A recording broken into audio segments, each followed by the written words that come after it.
Comme d'ailleurs, tous les militaires sont mauvais, c'est-à-dire Otulu est mauvais, Ekani est mauvais. Le seul bon, c'est Aïssi Nanga. Vous allez vous voir lui-même. Moi, je suis convaincu que Aïssi Nanga est un bon officier. Je le dis et je le pense. Mais lui-même, il va dire le contraire dans ses propos que vous allez suivre tout à l'heure. Mbapou est quoi là-dedans? Je n'ai pas encore fini la liste. Parce que ma question vient après le récit de cette liste-là. Nous avons dans le colonel Mbankui, nous avons Tabou Justin, nous avons Antoine Samba. Antoine Samba, que vous voyez là, il connaît très bien Mbapou parfait. Ils le connaissent très bien. Les vidéos sont là. Les écoutes parlent aussi, téléphoniques. Khalifa Abdallah, qui venait du Tchad, proche de la famille Déby, que ces gens-là connaissent. Et l'histoire de Khalifa Abdallah est tellement longue, tentative d'assassinat, où ces gens-là se sont retrouvés. Il était question de l'arrêter et de l'assassiner. Ce qui est grave. Les écoutes parlent. Je vais vous les faire partager. Et toutes ces personnalités sont impliquées sous l'autorisation d'un handicapé, d'un enfant à mobilité réduite au quartier. L'arrestation de Khalifa Abdallah, un homme d'affaires qui a gagné autant de marchés au Cameroun. L'arrêter avec instruction de l'assassiner. Donc voilà quelqu'un qui a mobilité réduite, qui l'a arrêté Khalifa Abdallah, qui va l'assassiner, lui, tout ça. Et je vous rappelle très bien que dans les mêmes écoutes téléphoniques, c'est moi ici qui interpelle aussi Mbanku Emile, lui faire comprendre l'une de ces conversations qui avait été interpellée avec un homme d'affaires qui lui posait la question. Monsieur le chef Sémile, que fais-tu avec ce gouvernement de Paul Biya? Un gouvernement aussi médiocre, qui abuse tellement le peuple. Mais que fais-tu encore avec ce gouvernement? Ce n'est pas moi, je suis aux États-Unis. C'est une communication des services de renseignement camerounais qui avait été interceptée entre Mbanku Emile et un homme d'affaires. Ça, c'est un chef Sémile qui parle comme ça au quartier. Et il y a d'autres audios interceptés. C'est pour ça que je voulais que chacun écoute. Parce que quand je vais les publier, il ne faut pas qu'on se dise que nous m'avons publié. De toute façon, ce ne sont pas mes conversations. Je ne publie jamais mes conversations personnelles. Mais je vais demander toutes mes conversations aux services, aux autorités de ce pays, y compris mon opérateur téléphonique, de me les donner. Je vais partager avec vous. Pour que chacun d'entre vous comprenne la contradiction que ces gens-là imposent devant les tribunaux aujourd'hui et ce qu'ils disent et ce qu'ils écrivent. Vous comprenez? Bien. Continuons. Alors, il y a donc Khalifa Abdallah que Mbapou connaît, Mbanku connaît, Aïssi Nanga connaît et que les services de renseignement de Maxime Eko connaissent aussi parce qu'ils ont écouté beaucoup. Il y a Nyandok Perial, il y a Jean-Sylvain Vondon qui allait régulièrement là-bas. Toutes ces autorités-là qui vont chez quelqu'un qui n'a aucune autorité, qui n'a aucun pouvoir, qui est peut-être avec un faux contre-amiral, tous ces noms que je cite là vont là-bas voir Parfait Mbapou. En plein Yaoundé. Il ne vit pas à Tiko, il ne vit pas au Nigeria. Il vit en plein Yaoundé. Il y a Fongot, DG de douane. Il y a Steven Mbienou. Vous allez comprendre d'où vient, que fait le nom de ce Steven-là, ici à l'intérieur.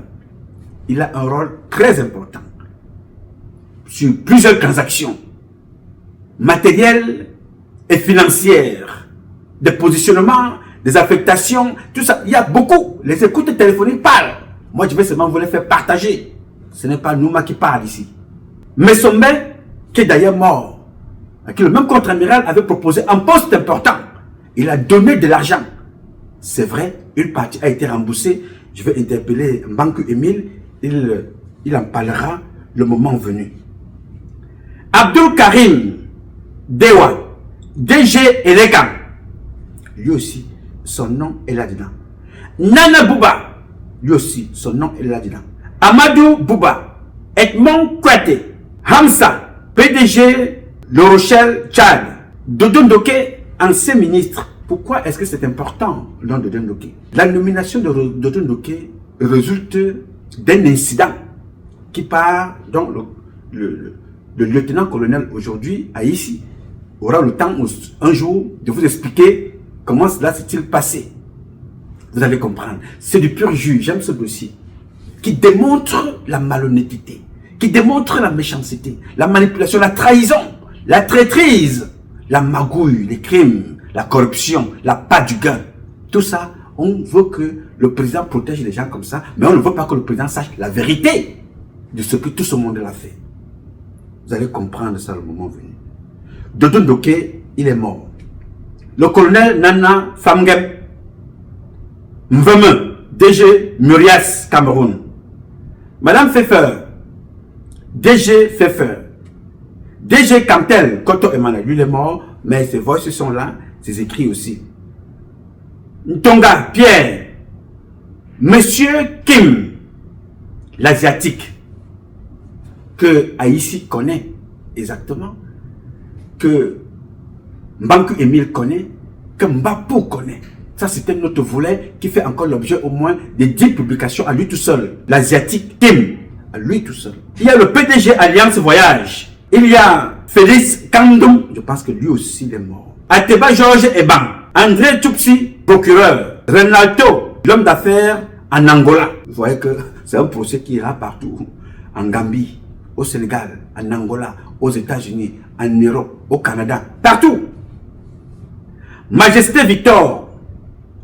Nous avons So Ibrahim Almami, l'homme donc au centre. Je vous rappelle que dans les écoutes, vous allez vous rendre compte que So Almami, qui avait abusé sexuellement de certaines dames au Cameroun, sur instruction, c'est-à-dire qu'il faisait chanter certaines femmes de ministres et leurs filles filmaient et conservaient les images. Tous ces gens que je vais les citer là connaissent cette affaire. Les écoutes téléphoniques parlent d'elles-mêmes. Ce n'est pas moi qui parle ici. So Ibrahim Almami, au centre de cette affaire parce que il a été arrêté au Cameroun. Il a fui le Cameroun commun.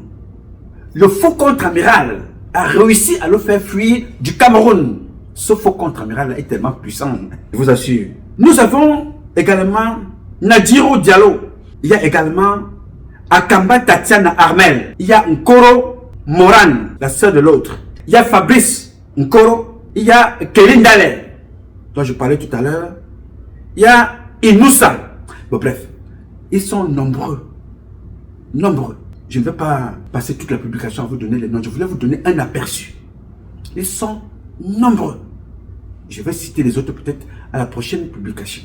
Mais qu'est-ce que je veux relever en vous donnant tous ces noms? Je veux relever que toutes ces personnes-là, c'est Mbapou parfait qui est poursuivi. Tout seul, qui est harcelé, tout seul. C'est-à-dire, le vice-amiral, le contre-amiral ne voit pas les autres. Ceux qui ont donné 1 milliard, 500 millions, 400 millions, ceux qui ont donné les 150 millions, ceux qui ont donné les 450 millions, le vice-amiral, tous ces gens-là ne sont pas concernés.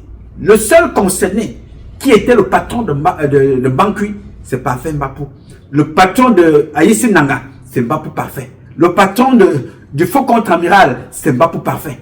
Autour de tout ce monde que je viens de vous citer là, vous croyez que c'est sérieux?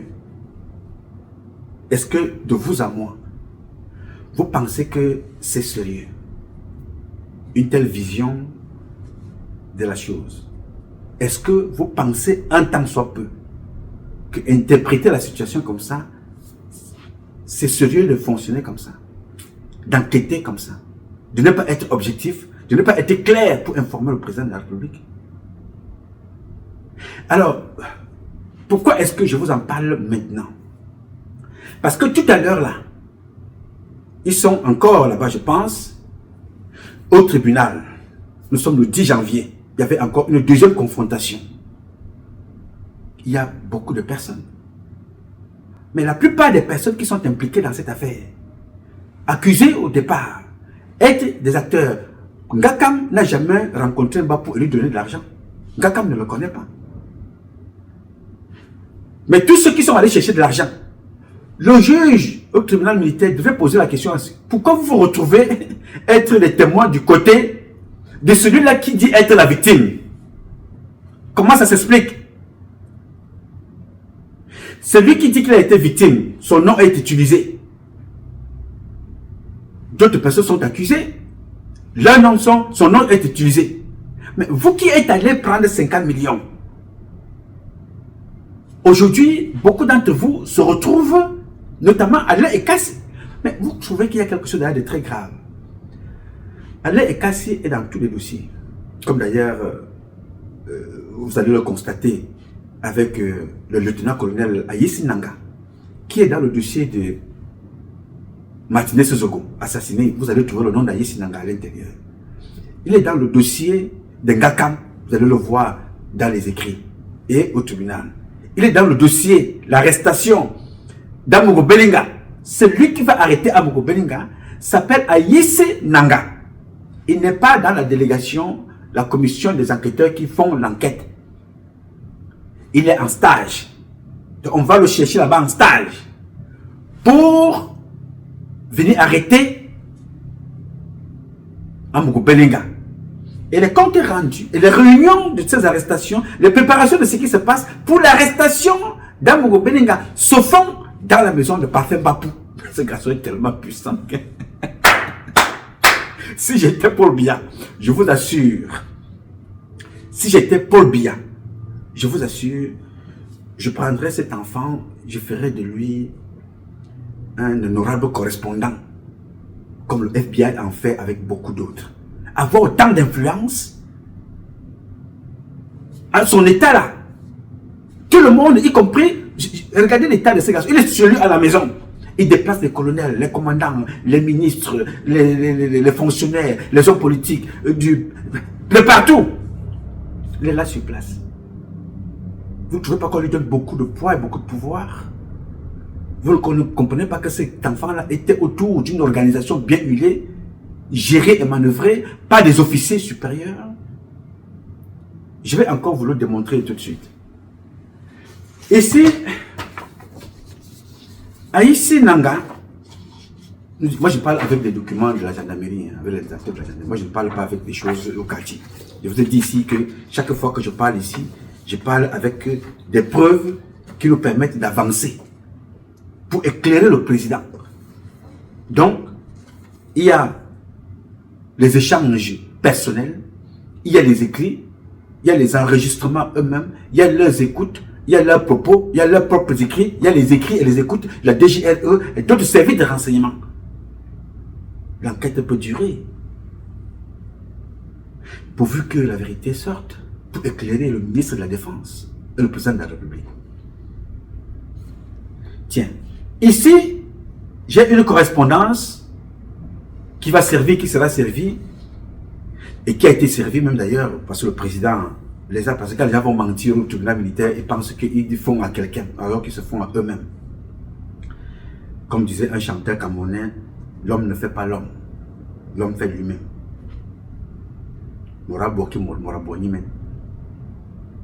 Alors nous avons ici Yaoundé, le 11 septembre 2024. Ministère de la Défense, Gendarmerie nationale. Le lieutenant-colonel Ayessi Nanga, Parfait Arnaud, commandant en second, la Légion de gendarmerie du Sud, à monsieur le ministre délégué à la présidence, chargé de la défense, sous couvert, chef division C1000. Objet, compte rendu sur la procédure d'enquête du contre-amiral Joseph Fouda, conseiller spécial du président de la République. Point. Monsieur le ministre, j'ai l'honneur de vous rendre compte du déroulement et des répercussions de l'enquête ouverte au groupement de gendarmerie territoriale de Yaoundé, opposant le contre-amiral Joseph Fouda et monsieur Mbapou Parfait, dans laquelle je me trouve inculpé. Point. Mon inculpation résulte d'une manipulation des faits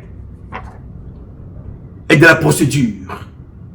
C'est lui qui dit, il est inculpé d'une manipulation des faits et de la procédure. Il ne connaît rien. Il n'est pas concerné. Il faut donc noter ça. Son inculpation résulte d'une manipulation des faits et de la procédure. Virgule, volontairement orientée vers ma personne au détriment de la vérité. Point.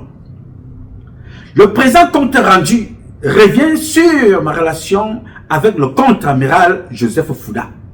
Il vient sur sa relation avec le contre-amiral Joseph Fouda. Tu te poses la question, le vrai ou le faux, n'est-ce pas? C'est la question que tu te poses. Lui, il revient sur sa relation avec le contre-amiral Joseph Fouda. Moi, comme toi, je me pose aussi la question, bon, ça donne un peu l'appétit, le vrai ou le faux? Laisse-moi un peu boire parce que ça fait beaucoup. C'est ce que le lieutenant-colonel nous dit ici. Dans laquelle je me retrouve inculpé. Mon inculpation résulte d'une manipulation des faits et de la procédure, point. Volontairement orientée vers ma personne au détriment de la vérité. Le présent compte rendu revient sur ma relation avec le contre-amiral Fouda, la genèse de l'affaire Gakam Jean, les faits qui me sont reprochés et enfin, les nombreuses failles relevées dans la procédure pour votre haute appréciation. Lui, il a pris le temps de relever les failles. Ces failles-là, il les met donc à l'appréciation du ministre. Et je rappelle que le ministre délégué n'est pas ministre de la Défense. Le véritable ministre de la Défense, c'est le président de la République. Alors, quand on lui envoie une correspondance pareille, elle sera adressée également au président de la République pour que le président de la République sache la vérité à son niveau. Donc, quand on écrit ça au ministre, ce n'est pas pour qu'il garde dans le tiroir. Alors, il commence. Ma relation avec le contre-amiral Joseph Fouda. J'ai été mis en contact avec le contre-amiral Joseph Fouda en 2017 à travers Monsieur Mbapou Parfait, un ami qui me fournissait les renseignements et qui le présentait comme son bienfaiteur. Il présente Mbapou Parfait comme un informateur qui lui fournissait des renseignements. C'est comme ça qu'il présente Mbapou Parfait, n'est-ce pas? Ce n'est pas la même présentation dans les conversations, dans les audios, dans les écoutes, avec les autres, et même compris avec moi-même qui vous parle. Pas seulement un informateur, c'est léger, c'est ce que je veux dire. J'ai été mis en contact avec le contre-amiral Joseph Fouda en 2017 à travers M. Mbapou Parfait, un ami qui me fournissait des renseignements et qui le présentait comme son bienfaiteur. Nos contacts empreints de discipline militaire sont restés assez vagues jusqu'à mon affectation à Yaoundé en 2022 comme CO-GGT. Notez attentivement, vous qui êtes des militaires, réécoutez ce qu'il dit attentivement pour que chacun d'entre vous soit éclairé. Nos contacts avec le contre-amiral, vice-amiral, vrai ou faux, nos contacts empreints de discipline militaire sont restés vagues jusqu'à mon affectation à Yaoundé en 2022. Les contacts empreints de discipline militaire avec le vrai ou faux contre-amiral empreint de discipline militaire jusqu'à ce qu'il soit affecté à Yaoundé en 2022. Étant désormais plus proche d'eux, j'ai pu constater que ces activités avec M. Mbapou, les activités du contre-amiral, avec M. Mbapou, tournaient autour de diverses commissions et des confidences sur la vie au palais de l'unité. Point. Du fait de la proximité, ces derniers vont multiplier des tentatives pour m'entraîner dans leurs affaires. Point. C'est ainsi que des notes d'information étaient montées pour me faire ouvrir des enquêtes contre des personnes suspectes, afin de les déposséder de leur argent. Donc, les notes, on parlait là de deux personnes. La proximité qu'il a eue, puisqu'il a rejoint Yaoundé. Donc, les relations entre Mbapou Parfait, ou du général, du contre-amiral Mbapou Parfait, étaient dans des confidences de ce qui se passait au palais et des commissions. La proximité, donc tous les trois, amenait de temps en temps ces gens-là à lui proposer des notes. C'est ainsi que des notes d'information étaient montées pour me faire ouvrir des enquêtes contre les personnes suspectes, afin de les déposséder de leur argent. Donc, le travail du contre-amiral Joseph Fouda et le MAPU Parfait était de monter des fausses notes d'information pour que lui, lieutenant-colonel Ayissi Nanga Parfait, ouvre des enquêtes pour que le général MAPU Parfait dépossède ces gens-là de leur argent. C'est intéressant. Hein? C'est pour ça que je vous ai dit que cette affaire, le président de la République doit être content de son fils que je suis. Même si ce fils-là est dur depuis très longtemps.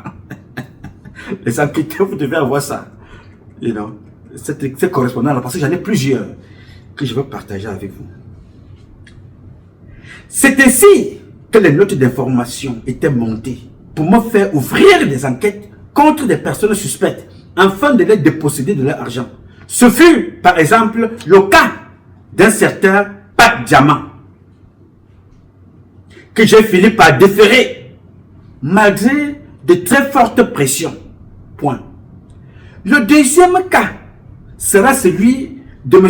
Ngakam Jean, repéré comme une proie facile et présenté au contre-amiral pour être dépouillé. Je rappelle très bien que il dit ici que MAPU Parfait et le contre-amiral, au vu de leur proximité, parlaient de commission et de parler de confidence du palais. Donc, au vu de leur proximité, les dossiers étaient donc montés. MAPU Parfait et le contre-amiral, pour permettre à ce monsieur-là d'ouvrir, ce monsieur, le lieutenant-colonel Ayissi Nanga, d'ouvrir des enquêtes pour que les gens soient dépouillés. N'est-ce pas? Je vous ai expliqué au départ que Parfait MAPU ne connaît pas Ngakam. Comment Parfait MAPU aurait monté un dossier contre Ngakam sans le connaître? Au départ, Parfait MAPU ne le connaît pas. C'est Alain Ekassi que Ayissi Nanga a rejoint le groupe de ceux qui sont impliqués dans l'assassinat de Martinez Zogo, dans l'emprisonnement d'Amour Beninga.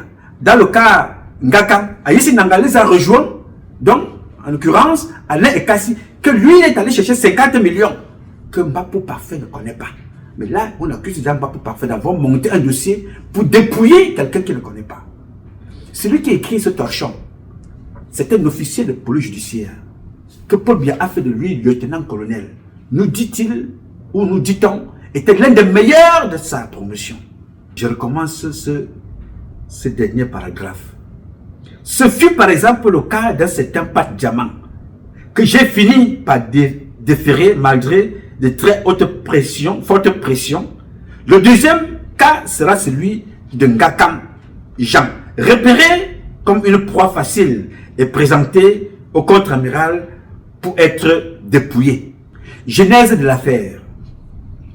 En février dernier, le contre-amiral Joseph Fouda m'a appelé.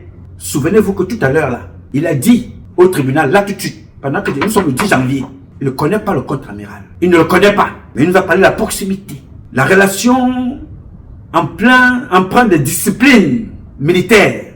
En février, donc, le contre-amiral Joseph Fouda m'a appelé pour m'informer que des individus se servaient de son nom pour extorquer de l'argent aux citoyens. Il me demandait, avec insistance, d'appeler cet homme Ngakam, et de lui passer au téléphone pour qu'il puisse s'expliquer. Oui, monsieur. Appeler cet homme, passe au téléphone pour qu'il puisse s'expliquer. Je me suis abstenu de le faire. Point. Après renseignement, j'ai découvert qu'il s'agissait du nommé Ngakam Jean. Le même homme à qui des officiers auraient pris 25 millions à la Légion.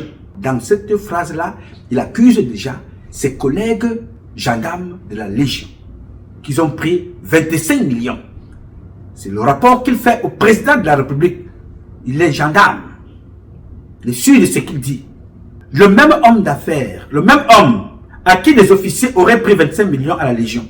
Une affaire qui a divisé le collégion, entre parenthèses, colonel Otoulou, et son commandant en second, le colonel Ekani. Étant ainsi averti, j'ai suggéré au contre-amiral qu'il ne connaît pas. Il a suggéré à un contre-amiral qu'il ne connaît pas.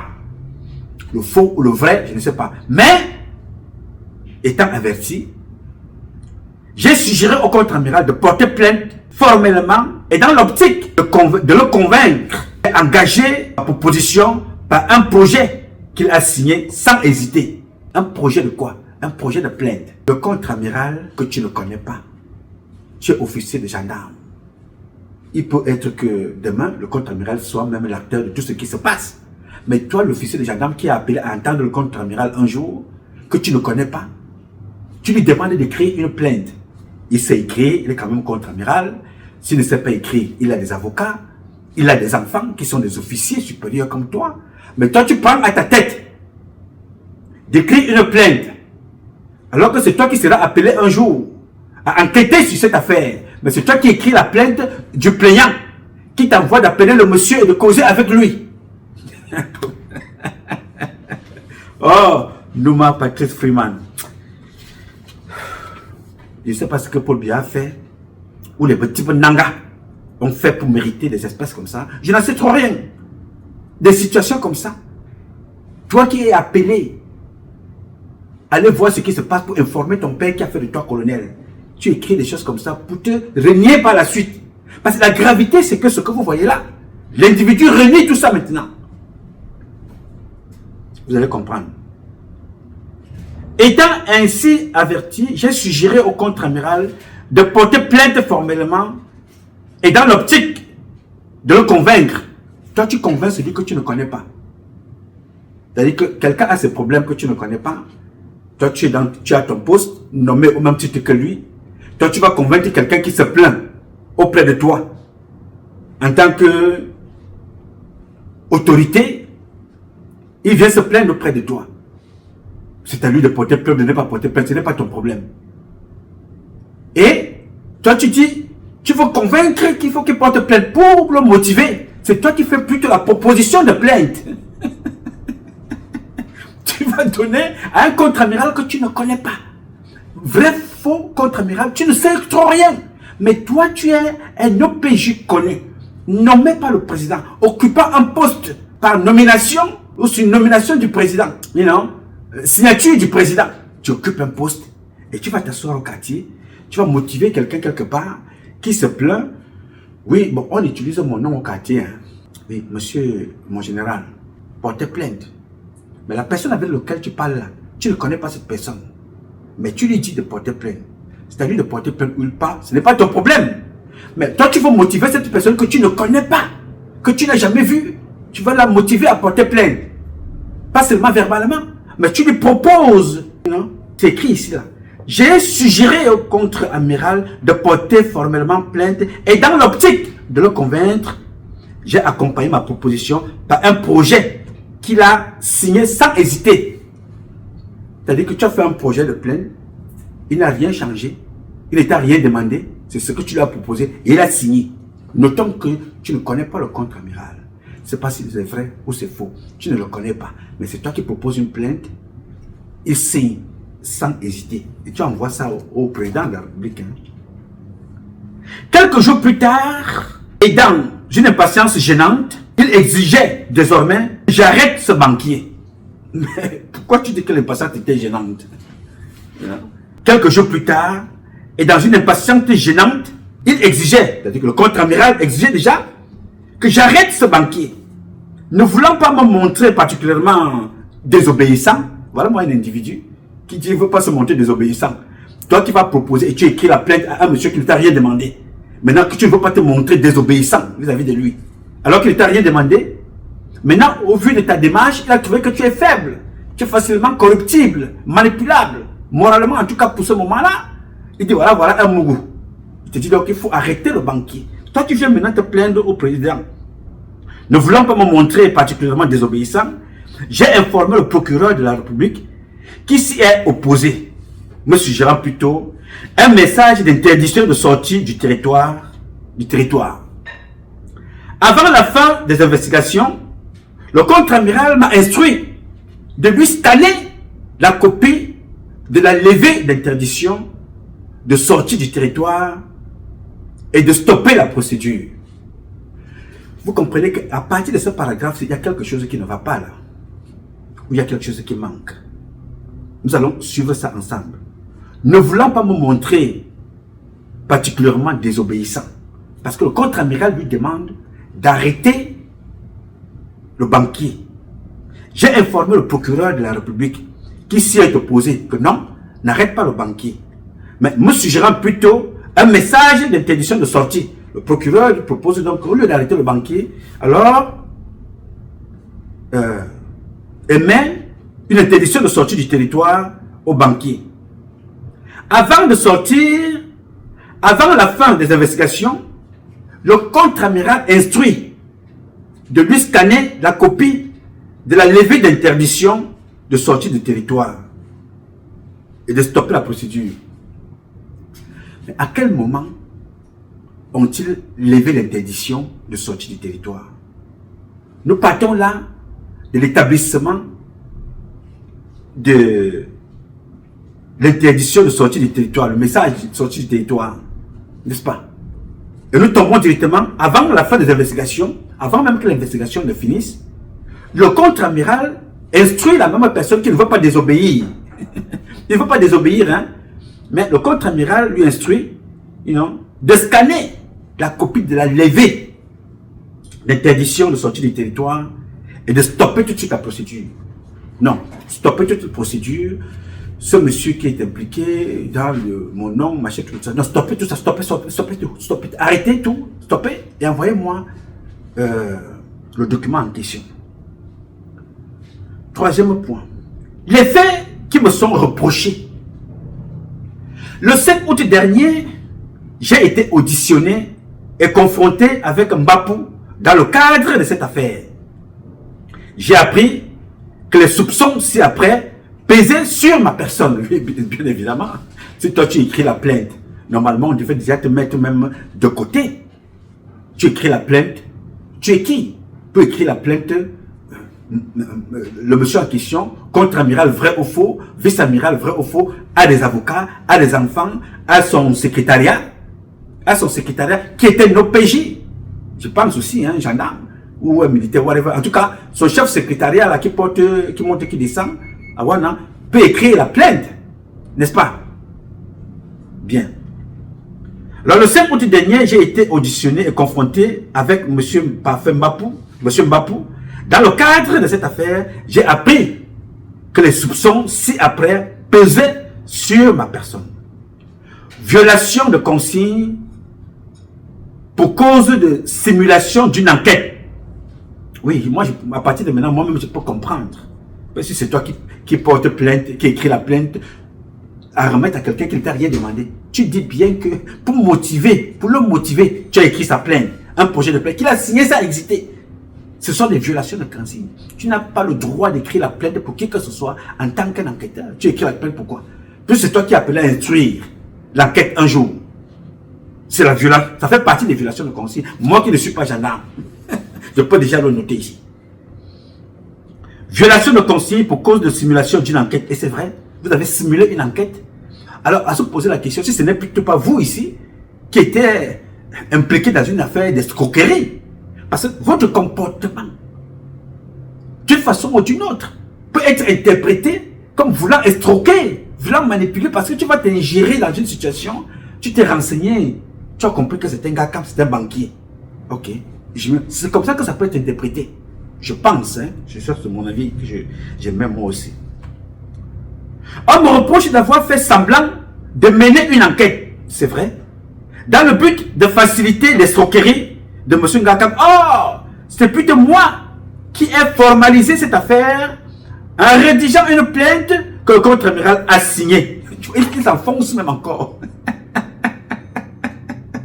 Il enfonce encore le clou. C'est-à-dire qu'on lui fait comprendre que violation de consigne, il vient encore enfoncer le clou. Il dit que c'est moi-même qui ai rédigé la plainte. La plainte à qui, frère? Tu écris une plainte sur une affaire que tu ne connais pas. Tu écris une plainte adressée à un chef militaire que tu ne connais pas. Tu écris une plainte adressée à un général, à un chef militaire, vrai ou faux, Mais toi qui refuses de désobéir, mais tu écris la plainte, tu précises, tu insistes. Or, c'est plutôt moi qui ai formalisé cette affaire en rédigeant une plainte que le contre-amiral a signée. Qui es-tu dans l'affaire? Afin de mener une procédure en règle avec le procureur de la République, qui donnait des instructions et qui suivait l'évolution, on ne saurait donc dire que j'ai fait semblant de mener une enquête dont les actes n'ont été interrompus que par la volonté et les instructions claires du contre-amiral. Bien sûr. Le contre-amiral t'a donné une information. Il y a des gens qui utilisent mon nom. Tu écris toi-même au président et au ministre que c'est toi qui as motivé le contre-amiral à porter plainte. N'est-ce pas? Non seulement à le motiver verbalement, tu as même fait un projet de plainte que tu lui as donné. Il a signé sans hésiter. C'est toi qui as écrit, bro. Ce n'est pas l'homme, c'est la bouche de l'homme lui-même. Et dans le cas présent, c'est l'écriture et le stylo de l'homme. Et ne voulant pas désobéir, il a commencé à te faire comprendre qu'il faut même interpeller le monsieur. N'est-ce pas? C'est ce qu'il t'a dit. Tu ne voulais pas désobéir, mais tu obéis à ce qu'il ne t'a pas demandé en écrivant la plainte. Maintenant, je me pose la question de savoir, quand bien même le procureur parle, je ne sais même pas si le procureur connaît la vérité, que c'est toi qui avais écrit la plainte. Parce que c'est toi qui as appelé à mener l'enquête. Tu ne connais pas Ngakam avant. Ton chef se plaint. C'est toi qui lui proposes de monter une plainte, d'écrire une plainte. C'est toi qui écris la plainte. Et toi, tu viens te plaindre ici en bas. On peut te prendre comme un manipulateur. Ça, c'est mon interprétation. On peut te prendre comme tu le dis toi-même, comme étant quelqu'un qui a facilité tous les moyens pour une escroquerie. Alors qu'au départ, souvenez-vous du début, la proximité du lieutenant-colonel avec le contre-amiral, avec Mbapou, il s'est rendu compte que ces gens-là montaient des enquêtes, montaient des dossiers pour pousser le colonel à ouvrir des enquêtes pour estorquer les gens. Ça, c'est ce qu'il disait au départ. Mais ici, maintenant, c'est plutôt lui qui va demander au contre-amiral de porter plainte dans une affaire. Et il écrit la plainte et propose au contre-amiral. Et le contre-amiral signe. Et lui, il est le meilleur magistrat, le meilleur OPJ, le meilleur officier supérieur. Les autres sont des cancres. Et il se repose pourquoi on lui parle de violation de consigne ici. C'est malheureux. L'appeleur de Banga avait dit au vaccin Istanbul. Je ne sais pas si c'est trop d'intelligence qui rend ce jeune garçon bête, ou c'est qu'il est bête, ou c'est qu'il est ignorant. Je n'en sais trop rien. C'est des questions que je pose. Hein. C'est des questions que je pose. Ce n'est pas une insulte. Il ne faut pas prendre ça hein, et vous me dites que non, tu as dit que je suis bête. Non, je pose des questions. Ou c'est au vaccin Istanbul, ou c'est la bêtise, ou c'est l'ignorance, ou c'est l'incompétence, ou c'est alors une volonté réelle d'escroquerie. C'est des questions. Ce ne sont pas des affirmations. Tout le monde peut se poser les mêmes questions. Donc, y compris moi. Bien. Or, c'est plutôt moi. Je ne veux pas cette partie-là parce qu'elle est jouissive. Elle va éclairer le président. Or, c'est plutôt moi. Moi, le colonel, lieutenant-colonel Aïssi Nanga, qui a formalisé cette affaire en rédigeant une plainte que le contre-amiral a signée avant de mener une procédure en règle avec le procureur qui donnait des instructions et suivait l'évolution. On ne saurait donc dire que j'ai fait semblant de mener une enquête, donc les actes n'ont été interrompus que par la volonté et les instructions claires du contre-amiral. Je rappelle très bien que tu dis, pour motiver le contre-amiral à porter plainte, j'ai moi-même fait une proposition de plainte. On appelle ça quoi? Toi qui es au PJ, violation de consigne, c'est toi qui écris les plaintes pour les personnes. Même un président de la République a ses avocats. Le conseiller a ses avocats. Il a ses enfants qui sont des officiers comme toi. C'est une violation de consigne. Normalement, tu devais mettre hors service. Tu vas être mis hors service parce que c'est des comportements dangereux. You know? Dans le même ordre d'idée, on me reproche d'avoir émis un message de cessation d'interdiction de sortie du territoire. 2 points. un document contresigné par le procureur de la République qui en consacre par ailleurs la validité et qui serait donc au moins co-auteur de cette infraction. Oui, mais attention. Je vous ai fait une remarque au départ. Est-ce que le procureur sait que c'est toi l'enquêteur de cette affaire? Mais ce que le procureur ne sait pas et que tu ne lui as pas dit, que c'est toi qui as rédigé cette plainte. Donc, le procureur fonctionne, tu ne lui as pas dit que non, la plainte même que tu vois là, tous les éléments qui ont été mis à l'intérieur, ce n'est pas la parole du plaignant. Ça, c'est moi qui ai motivé cette plainte et c'est moi qui ai rédigé la proposition de plainte que le concerné, le plaignant, a signé. Et c'est aussi le même plaignant qui te dit, interromps la plainte, arrête ceci, fais ça. Parce que le plaignant a compris que tu es un boutoukou, tu es un officier supérieur, waya, qui peut obéir à tout et n'importe quoi, va tuer, tu tues, parce que dans ta tête, je ne sais pas, tu ne le connais pas, le contre-amiral. D'après toi, d'après ce que tu venais de dire au tribunal, c'est une voix. Mais tu écris une plainte pour une voix que tu ne connais pas. Et pourquoi faites-vous ça à Paul Biya? Pourquoi faites-vous ça aux dieux fils Ekan que nous sommes? Pourquoi faites-vous ça à toute une communauté Ekan, à tout un peuple? Parce que vos comportements nous poursuivent partout. Nous sommes des incompétents. Voilà ça. Si Paul Biya ne t'avait pas nommé, où serais-tu pour aller écrire des plaintes pour des personnes? Je ne sais pas. Nous sommes tous mis dans le même sac. Yes, sir. Il dit ici, on me reprochait d'avoir émis un message de cessation d'interdiction de sortie du territoire. Parce que l'enquête n'était pas finie. Toi-même, tu l'as dit. Qu'avant même la fin de l'enquête, le concerné te demandait de lui faire parvenir déjà la copie de... stopper l'interdiction de cessation du territoire. Toi-même, tu as dit que l'enquête n'était pas encore finie. Mais pourquoi tu aimais, tu commences une enquête qui ne finit pas? Ça ressemble à un jeu. Donc tu es entièrement partie prenante.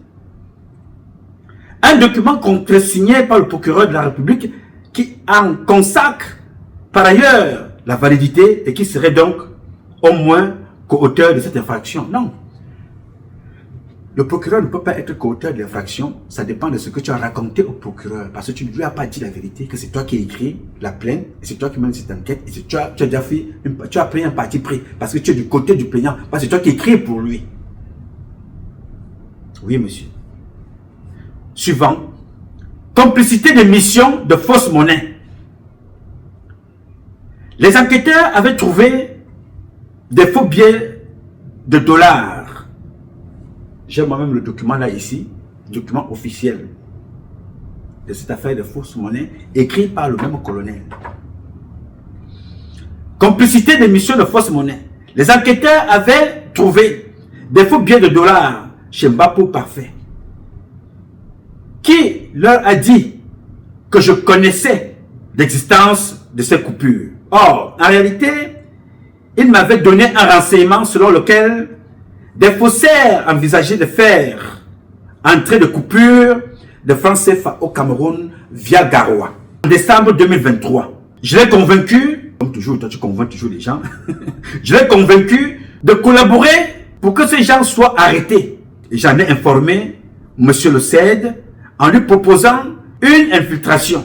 Point. Cette autorité a jugé qu'il fallait les interpeller directement dès leur première tentative, mais l'opération n'a malheureusement pas eu lieu. Point. Depuis lors, je n'ai plus jamais entendu parler de faux billets et encore moins de faux dollars. Ça nous intéresse ici aux États-Unis. Quand on parle de faux billets, de faux dollars, ça intéresse le pays d'accueil et les faux visas aussi. Les écoutes téléphoniques sont là.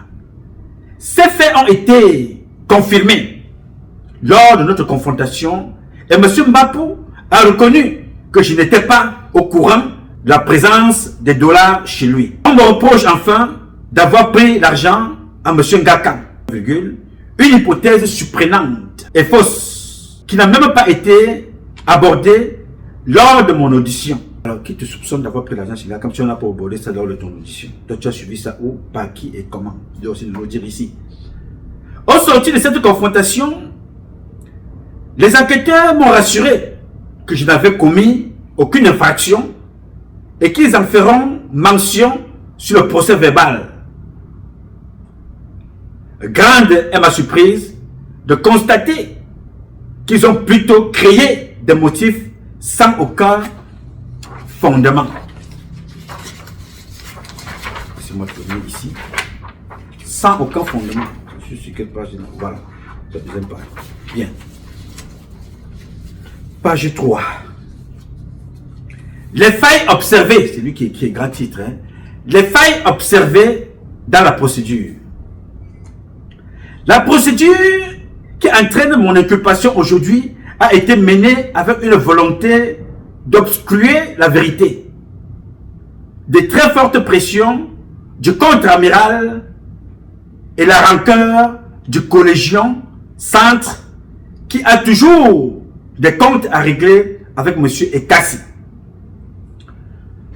Il dit lui-même ici que les procédures qui entraînent son inculpation aujourd'hui ont été menées avec une volonté d'obstruer la vérité et de très fortes pressions du contre-amiral. Souvenez-vous que ce contre-amiral, c'est lui le lieutenant-colonel qui dit avoir écrit la plainte pour motiver le contre-amiral qui ne connaît pas de porter plainte. N'est-ce pas? C'est lui qui dit que Mbapou Parfait et le contre-amiral, comme il s'est rapproché d'eux au départ, il s'est rendu compte que ces gens-là ne parlaient que des problèmes de commission et de confidence du palais. Et les dossiers étaient montés et soumis à son attention pour qu'il ouvre des enquêtes pour stocker de l'argent à les personnes. Aujourd'hui, lui-même, il vient encore vous faire comprendre que la procédure qui entraîne mon inculpation aujourd'hui a été menée avec une volonté d'obstruer la vérité, de masquer la vérité, de très fortes pressions, c'est la pression du contre-amiral et la rancune du collégion centre qui a toujours des comptes à régler avec M. Ekassi. Encore M. Ekassi. Les faits ci-après permettent de le démontrer. Et récitez donc. Écoutons attentivement ce que nous dit l'enquêteur et le rédacteur de plainte du contre-amiral. Le collégion centre impliqué, comme je l'ai dit plus haut, dans la même affaire au sujet des 25 millions, a tenté de m'utiliser pour interpeller son adversaire Ekassi Alain, longtemps avant le déclenchement de l'affaire Mbapou. Lui, il se dédouane.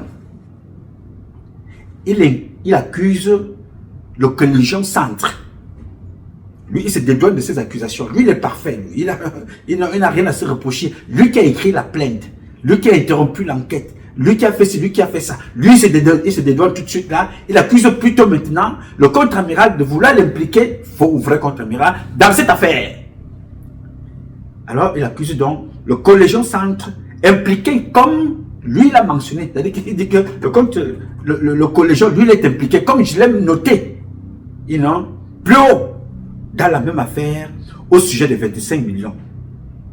A tenté de m'utiliser pour interpeller son adversaire Ekassi Alain, longtemps avant le déclenchement de l'affaire Mbapou. Dès que je lui ai rendu compte de la première plainte du contre-amiral contre Ngakam et Ekassi, il m'a demandé de mettre un avis de recherche contre ce dernier pour qu'il l'exécute. Le 1er mai 2024, avant le déclenchement de l'affaire Mbapou, il me demandait encore par WhatsApp de lui envoyer la plainte du contre-amiral dans l'unique but de régler ses comptes avec Ekassi. Point. Profitant donc de sa position et en violation des instructions du commissaire du gouvernement, il s'est imposé comme enquêteur en conduisant mon audition et ma confrontation, sans pour autant signer les procès verbaux des 10 opérations. Les enquêteurs ont choisi d'ignorer les faits dans une affaire pourtant facile. Oui, elle est facile, c'est vrai. Déjà menée par la police en 2020, ils ont refusé de tirer le listing de mes appels et de prendre en compte les éléments qui prouvent, qui y figurent, deux points.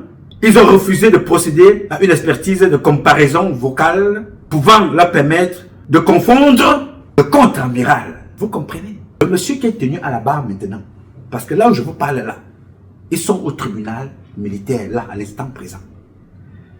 Au vu des dernières informations que j'ai eues, des éléments qui venaient, qui sont aussi envoyés au palais, qui écrivent, ils sont là-bas maintenant. Ce qu'il écrit ici, ce n'est pas ce qu'il dit là-bas. Les enquêteurs ont choisi d'ignorer les faits dans une affaire pourtant déjà facile, déjà menée par la police en 2020. Comme je vous l'ai dit au départ ici, que Mbapou Parfait a déjà été à la police en 2020 avec le même contre-amiral. Ce n'était pas usurpation d'identité. Mais poser la question à Bargangele, quels étaient les motifs? Était le faux contre-amiral ou le vrai contre-amiral? C'était le faux vice-amiral ou le vrai vice-amiral?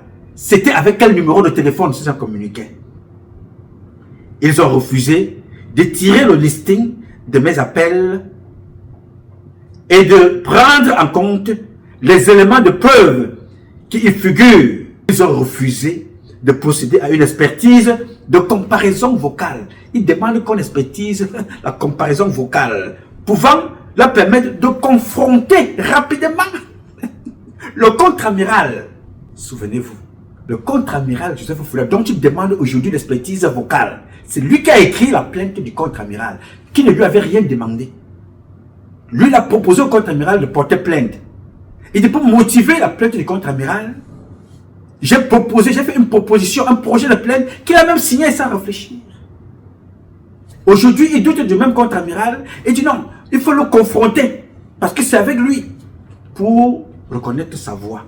Et cette partie-ci, vous pouvez oublier tout ce que je vous ai dit depuis le départ. Observez attentivement cette dernière partie. Elle est jouissive, en fait, l'avant-dernier paragraphe. Il dit ceci. Quant au contre-amiral Joseph Fouda, virgule, je suis gêné d'apprendre qu'il dit ne pas me connaître. Quant au contre-amiral Joseph Fouda, je suis gêné, moi, Aïssi Nanga, parfait.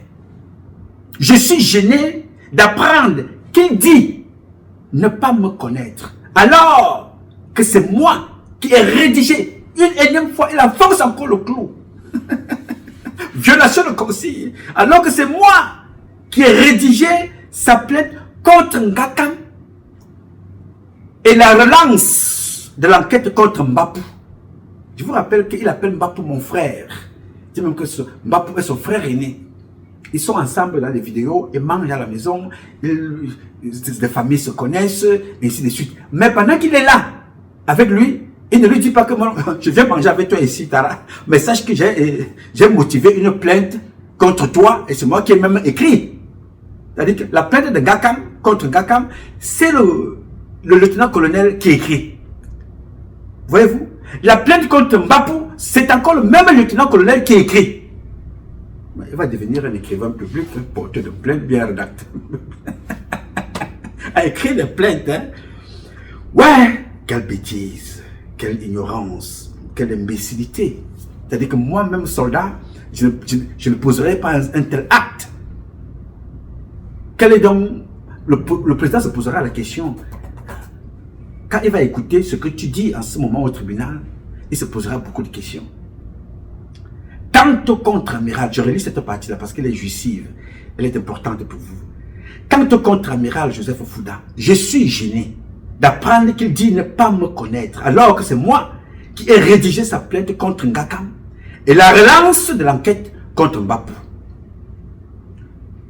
Il poursuit. Il a déclaré au téléphone, lors de la confrontation, qu'il n'a jamais eu d'échange épistolaire avec moi. Souvenez-vous au début, le contre-amiral m'a appelé, on a échangé. C'est moi qui ai motivé sa demande, sa plainte. Pour m'accompagner cette demande-là, j'ai moi-même fait un projet de plainte qu'il a signé sans hésiter. Alors sans hésiter là, nous sommes ici. il a déclaré au téléphone lors de la confrontation qu'il n'a jamais eu d'échange épistolaire avec moi. Alors que je tiens des preuves irréfutables du contraire. Il tient des preuves irréfutables du contraire. C'est Aïssi Nanga qui parle. Il m'a soutenu, le contre-amiral qu'il n'a jamais vu. Le contre-amiral qu'il ne connaît pas. Il dit, il m'a soutenu à hauteur de 1 million lors des obsèques de ma mère. Et il m'a toujours considéré comme un bon officier. Oui, monsieur. Il dit que le contre-amiral l'a soutenu quand sa maman est décédée à hauteur de 1 million. Et il m'a soutenu à hauteur de 1 million lors des obsèques de ma mère. Et m'a toujours considéré comme un bon officier. Oui, monsieur. Il t'a considéré comme un bon officier. Parce qu'un officier qui obéit aveuglement, pour des faussaires, c'est un bon officier. Et quand tu te rends compte, c'est trop tard. Monsieur le ministre, je me demande quelle sera mon attitude face au juge. Là, il est devant le juge en ce moment où je vous parle. Il écrit dans cette lettre-là. Le 11 septembre, il pose la question au ministre. Monsieur le ministre, je me demande quelle sera mon attitude face au juge d'instruction. Devrais-je exposer au grand jour les vices d'un grand chef militaire? Devrais-je exposer au grand jour les vices d'un grand chef militaire, les proches collaborateurs du chef de l'État? Ou alors me taire et sacrifier ma carrière et ma liberté? Quelles seront par ailleurs les conséquences sur ma vie et celle de ma famille, puisqu'il s'était déjà ouvertement mis à me menacer? J'en appelle très respectueusement à votre illustre arbitrage afin que ces manipulations inhabiles prennent fin pour sauvegarder l'honneur des forces de défense. Voilà donc le document de ce monsieur le 11 septembre 2024. Alors, ce monsieur-là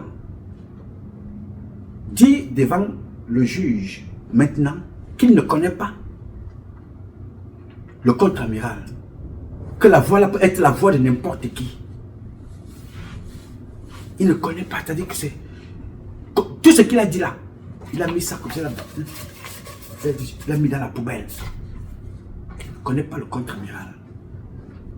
C'est une voix, you know. Et il se pose la question, pourquoi est-ce qu'il est poursuivi pour violation de consigne? Tu ne connais donc pas quelqu'un? Tu as motivé cette personne-là à monter une plainte, écrire une plainte contre Ngakam, contre Mbapou.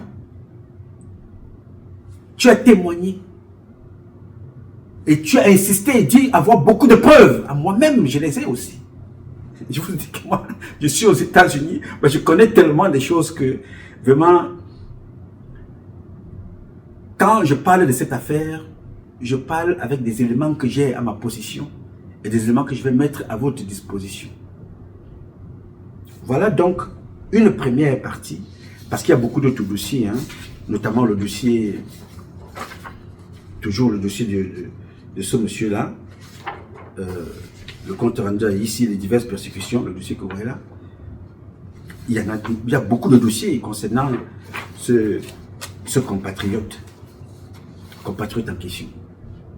Alors ici, je voudrais, mesdames, messieurs, attirer votre attention parce que sinon je vais faire 4 heures de vidéo. Et je n'en ai pas envie pour le moment. Je voudrais que, peut-être nous sommes déjà presque de 2 heures, je ne sais pas les gars, vous me direz si on peut couper en 2 parties. Pour démontrer dans tout ce qui est dit ici que il y a eu beaucoup de fautes de gestion de ce dossier. Il y a beaucoup d'implications. Parce que le sujet que vous voyez là, monsieur le procureur, monsieur le président de la République, monsieur le juge, monsieur le ministre, commence à partir d'une note d'information qui veut que les gens sont allés prendre l'argent chez Gakam. Et il faut qu'ils se protègent tout de suite. Derrière une note d'information pour qu'on ne remonte pas sur les 50 millions qu'ils ont déjà pris. La note d'information est donc écrite par une autre gendarme, capitaine Mengwem. Elle était avec Alain et Kassi. C'est un dossier qui encercle, qui dénombre beaucoup de personnes, dont les sanctions doivent commencer à l'intérieur de la maison. Parce que le jeune colonel, que je pense être brillant, mais je me pose toujours la question, qu'est-ce qui n'a pas marché? Dit ici à la fin,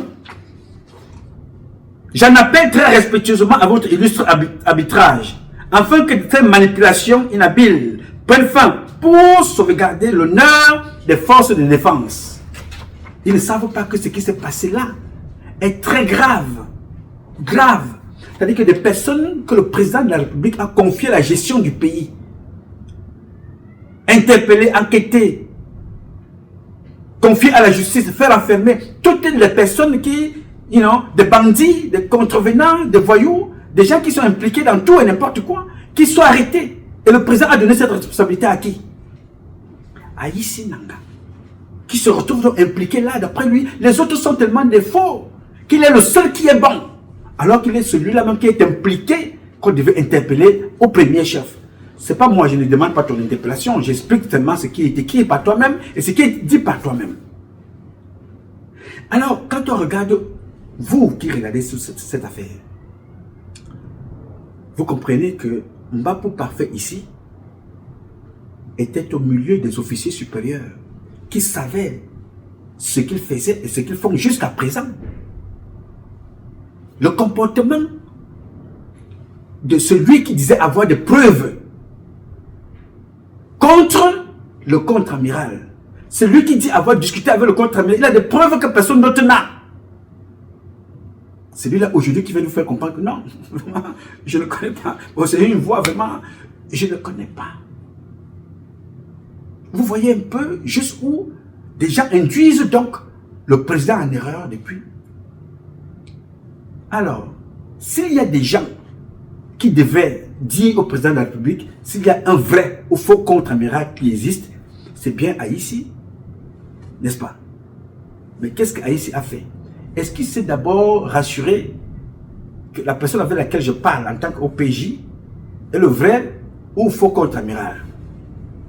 S'est-il rassuré de ça? Non. Au-delà même de l'enquête, de l'argent, il y a un monsieur qui doit être convoqué aussi. Appelé le colonel Mbankwi Émile Joël, qui vivait presque dans la maison de Mbapou, qui connaît et qui aussi, son fils c'est Aïssi. Donc comment ce trio-là, ou comment ce duo de Aïssi et Mbankwi peuvent considérer qu'on peut croire qu'ils ont travaillé avec un gars qui utilisait, qui abusait le nom du contre-amiral. Je vous dis que la procédure est tellement longue que les écoutes téléphoniques font un lien même avec les plus proches collaborateurs autres que le contre-amiral en communication avec les mêmes personnes.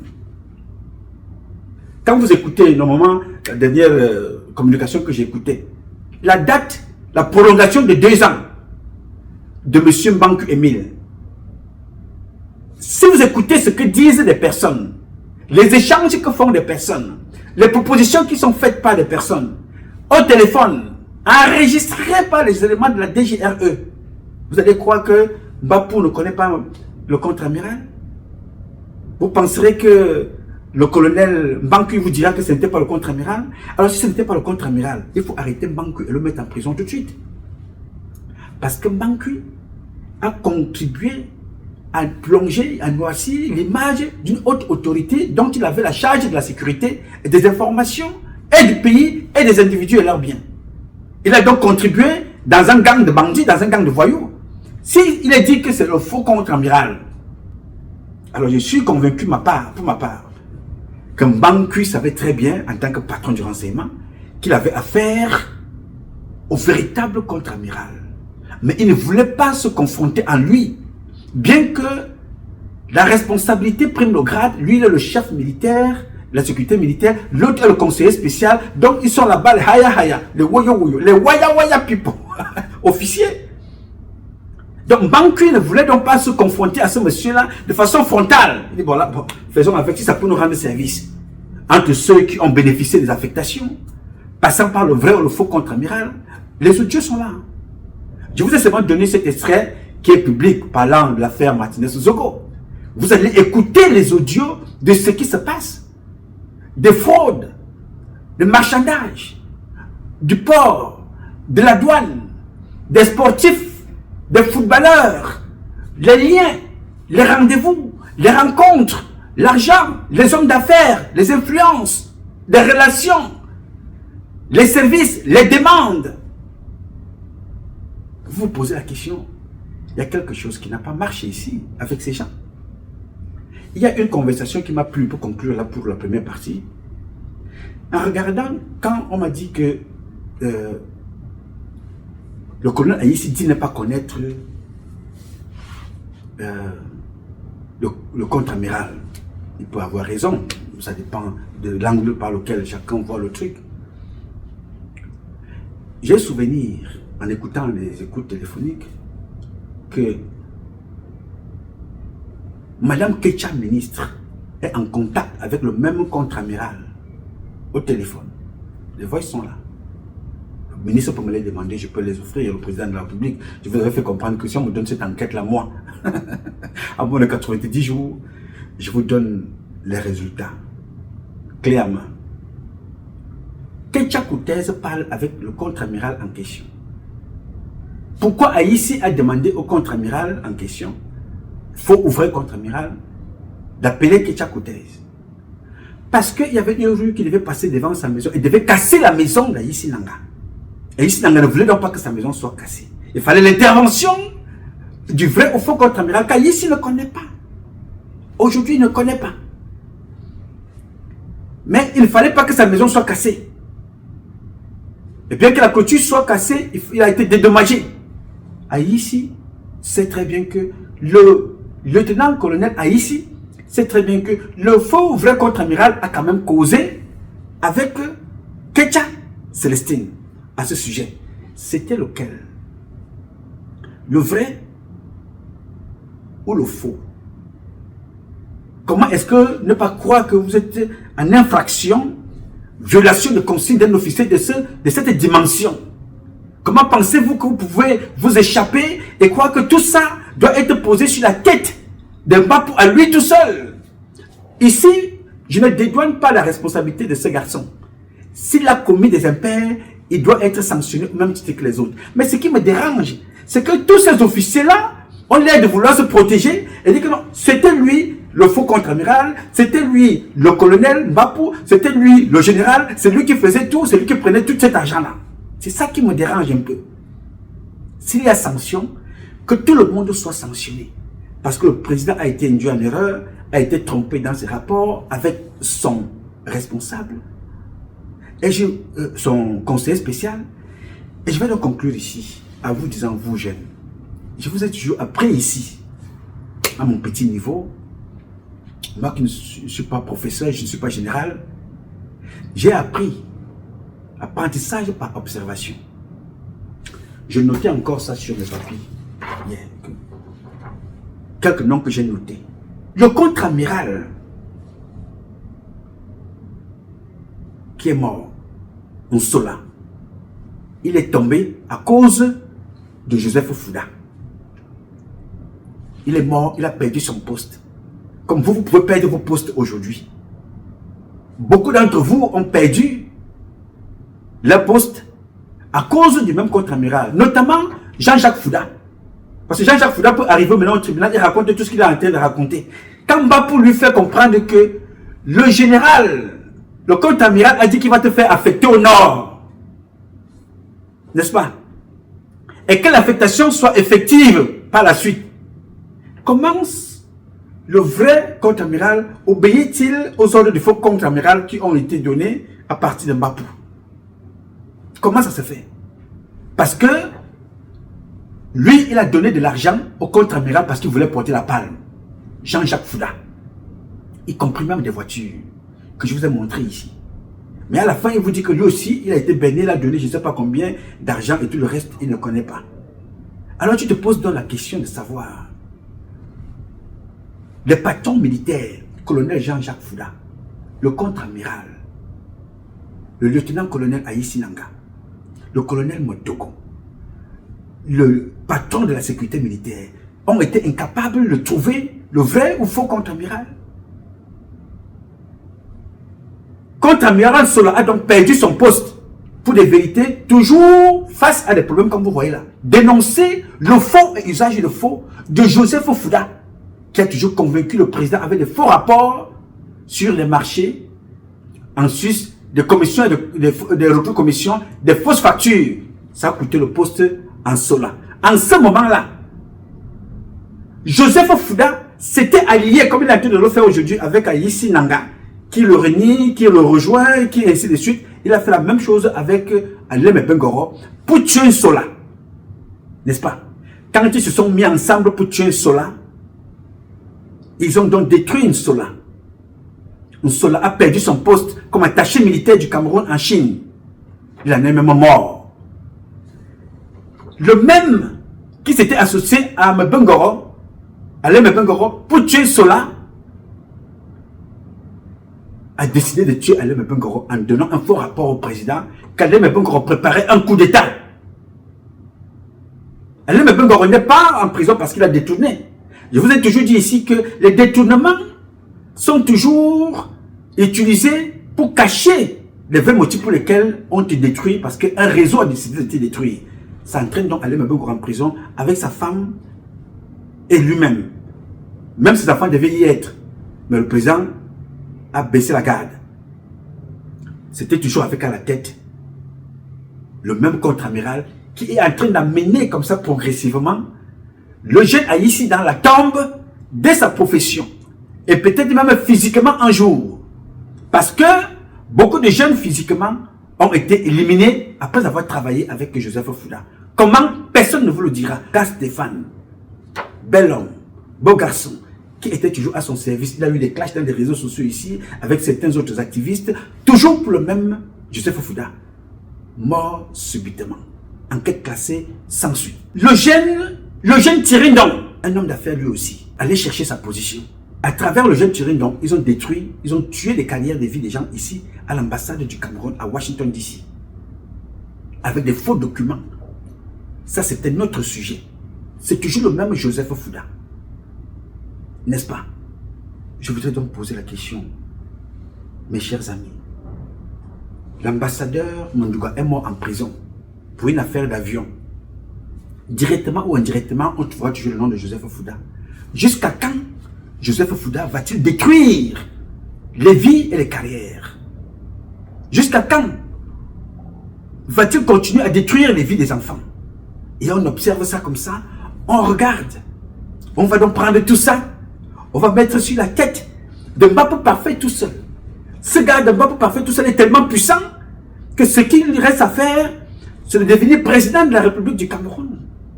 C'est-à-dire, on lui donne tellement de pouvoir que quand vous regardez tous ceux qui sont autour de lui, les chefs sémiles, les commandants de gendarmerie, les généraux des hommes d'affaires, plus puissants de ce pays-là, les douaniers, les fonctionnaires comme Jean-Sylvain Vendôme. Je te pose la question, mais il y a quelque chose qui n'a pas marché. Je ne veux pas vous parler pour le moment, sachant que je ne veux pas que la vidéo soit longue dans la prochaine partie. Je vais vous parler de la Guinée-Conakry, où d'autres acteurs sont aussi impliqués là-bas. L'avocat vous dit tout que Koro Chang, qui est impliqué à qui Mbapou Parfait a envoyé de l'argent au nom du contre-amiral, s'est fait arrêter pour tentative d'escroquerie là-bas en Guinée-Conakry, chez Mamadi Doumbouya. Elle a fait la prison là-bas. Son avocat est venu témoigner.